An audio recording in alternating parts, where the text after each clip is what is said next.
Hey guys, so doing a video on my car because I actually got a couple of requests on starting a YouTube channel, so I figured this would be a good way to kick it off and show you guys what I'm working with and show you guys what's I feel it's a pretty good platform to work with, and there's only a couple of things that you need to get started, so I figured we'd go through that. I guess starting off with the interior, I'll go from the inside out. Completely gutted. The less weight you have in it, the better. The better everything is going to work. No back seats, no carpet. That's mostly because I want to put a cage in it soon. No door cards. Headliners in it for now, but it won't be eventually with the cage. Dash, I do drive it on the street, so I'd like to have the dashboard in it. Stock seat on the passenger side, just because I haven't gotten around to putting in a bucket seat on the passenger side. I have a Corbo DFX bucket seat. Fits me good. It's pretty light, it's nice and sturdy, doesn't move anywhere, so I'm happy with that. I am running the stock seat belt through the holes. That's an acceptable configuration. Stock wheel, because I haven't really needed to put in an aftermarket wheel. This one works fine. I do wear gloves when I drive, so that does help it, but I did disconnect the airbag, but it's still in there just for the looks. And also, you can't really see it, but I guess I might as well mention it because it's fuse boxes. ABS and airbag fuses are pulled. Then on the interior over there, I have a 2-pound fire extinguisher mounted with a bracketeer bracket. Don't listen to Chris Fix. He says to do it on the driver's side, but Club Loose rules, they did not like that. The tech did not like that, so I put it on the passenger side like he recommended, and that worked out. So then I'll get to the other side so I can show you the e-brake setup.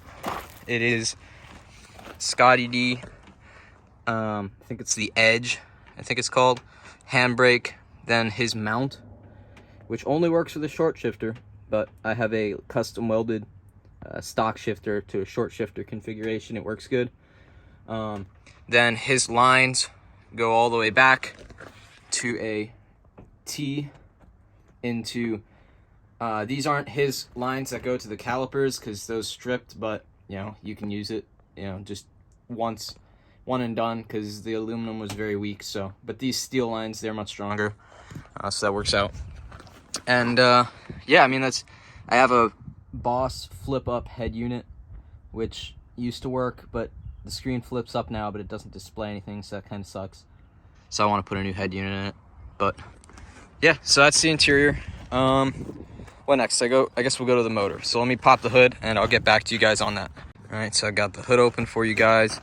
Now, before we get into that, excuse the dirtiness of the car. I had a drift event this past Saturday and caught a couple dirt drops, as you can tell. So anyway, let's get into the motor. It is a 97 GT motor. So block and heads are 97 GT. Then I have PI camshafts out of like an 02 Crown Vic or something like that. PI intake manifold. I have a TrickFlow plenum. I think that's a BBK throttle body, 75 millimeter. Cold air intake. I think it's SR Performance. No, BBK. Sorry, came on the car. K&N filter, of course. I have new Motorcraft ignition coils because they're the best, and I had an old one fail, and then I went to a Duralast and that one misfired too, so just get these, skip anything else. Strut tower bar, brace, whatever. I have that. I have a new alternator just because.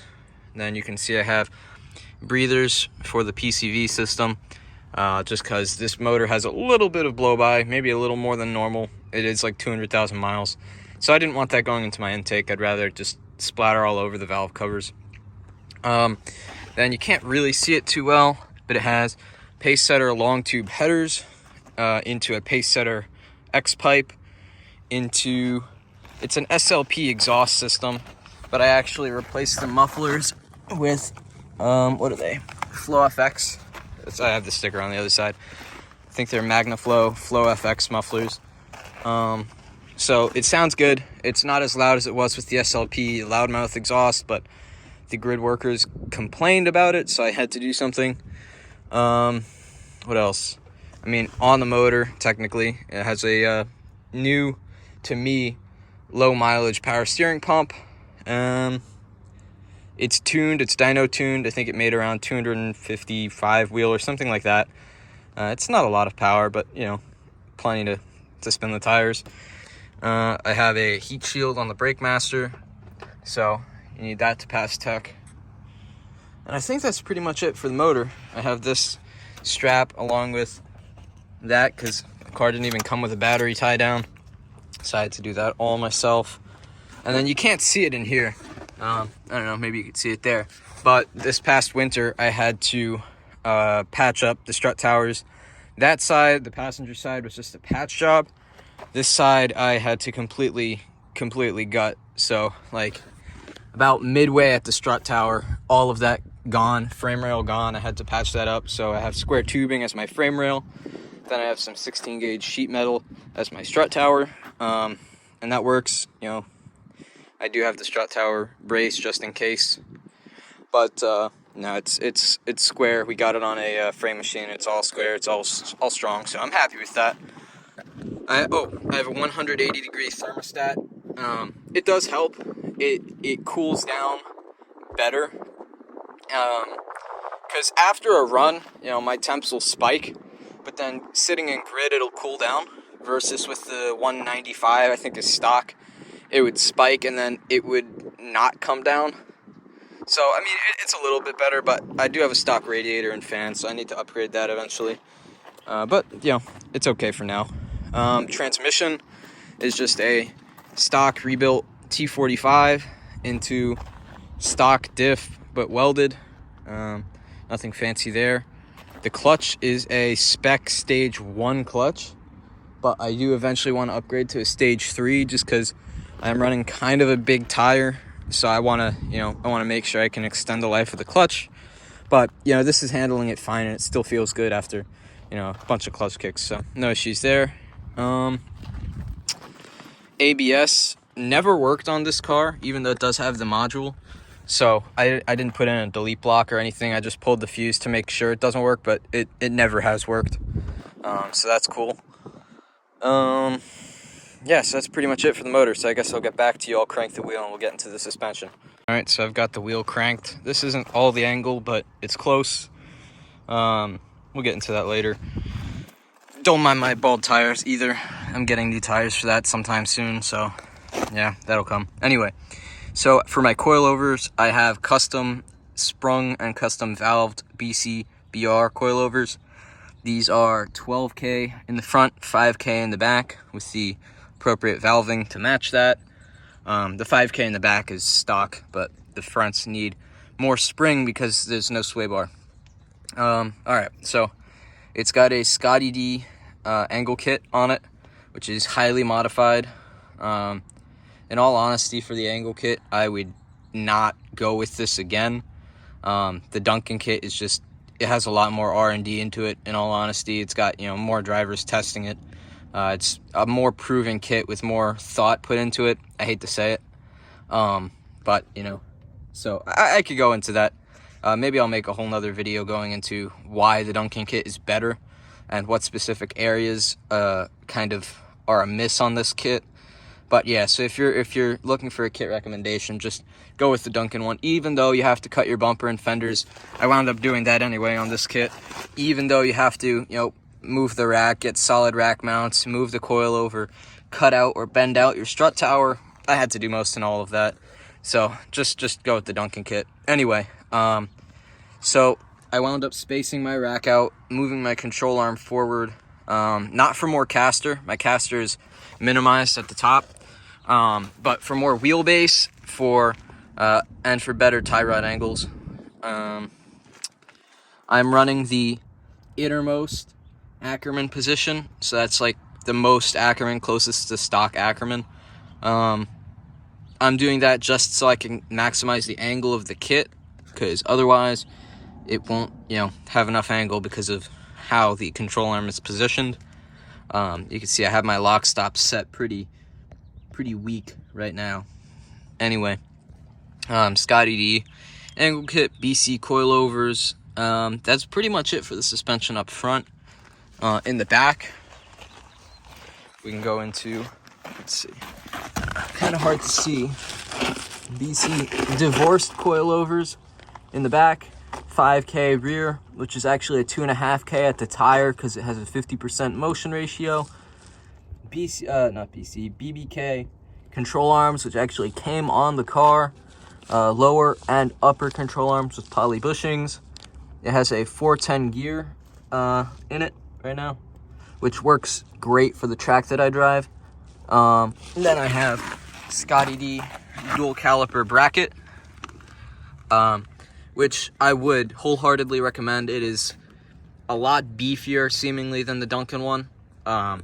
So I've had no issues with that whatsoever. That works great. That's pretty much it. You know, I have the stock sway bar in the back. Then I have the sway bar delete in the front, and it handles really good. I'm happy with how it handles. No issues with that. One thing is, seems like it wears the inside of the tire, but also these tires were roasted anyway. Just with, you know, how I have my camber set up. But, you know, contact patch at when I'm driving at 60% of angle, that's fine there, so no issues with that. I mean, that's pretty much it. It's pretty much simple. So let me think about anything else that I need to tell you, or maybe get you guys a summary, and then yeah, we'll get some clips going of the car driving and interior shots and whatever. We can do that. I guess I'll go into a couple more things I just thought of, which is for inner tie rods, really only run the Motorcraft ones, or Summit has Pro Forged inner tie rods, which I've found work, you know, almost as good as the Motorcraft ones, but I'm pretty sure the Motorcraft ones are the best.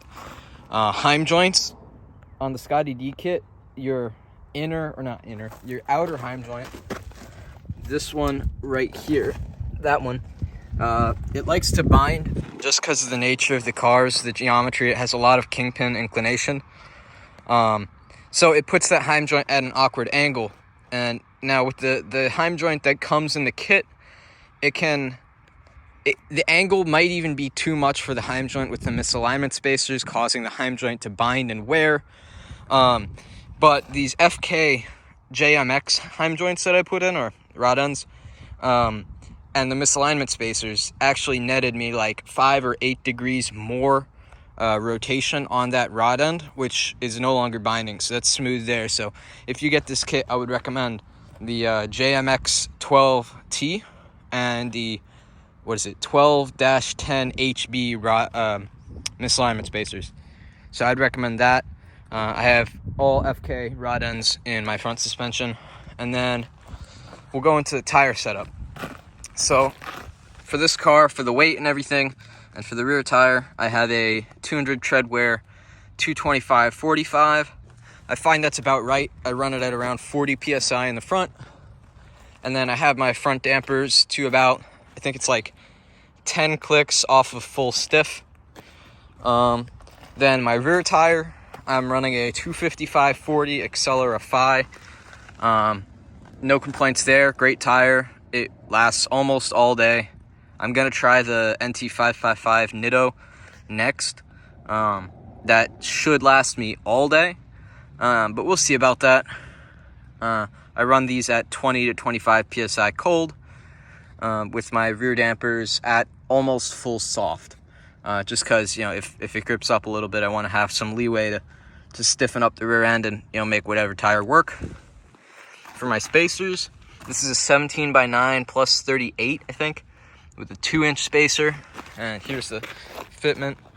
The tire protrudes just a little bit, but like, I find it looks good from, you know, outside of 3 feet. It's better than a 1.5-inch spacer, which was a little bit sunk. So I take this. And then the front, I have a 1.5-inch spacer just for the look, because otherwise the wheel will be, you know, sunk behind the fender. Whereas with a 1.5, it pokes a little bit, you know, it gives it a little bit better of a drift car stance.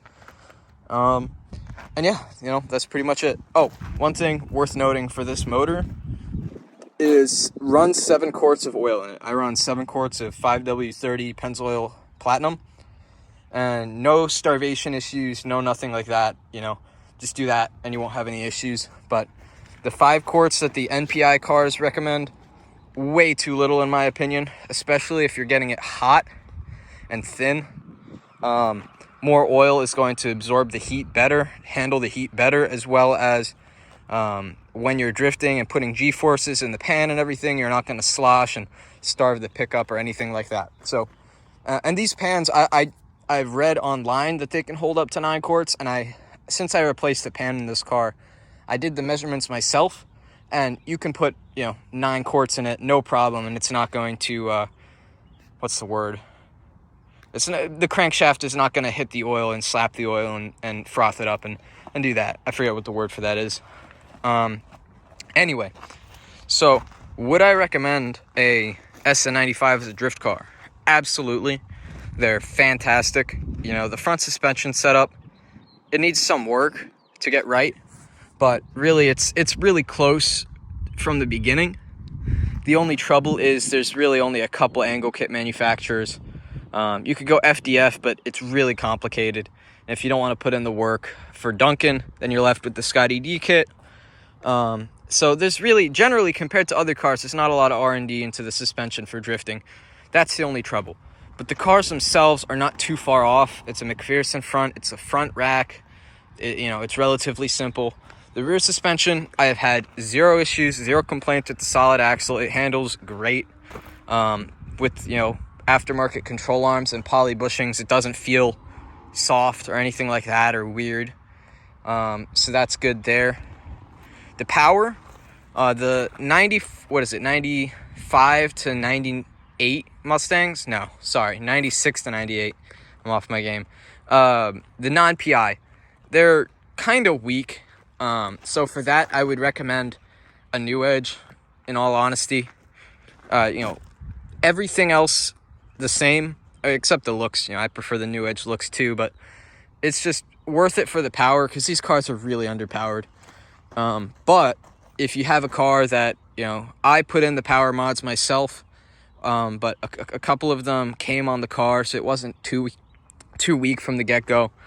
But if you get a car that's got power mods done to it, or you want to do it, or you like this car, or it's cheaper, or whatever it is, no reason not to go with an SN95. But just for the power, I would recommend looking for a New Edge if you can.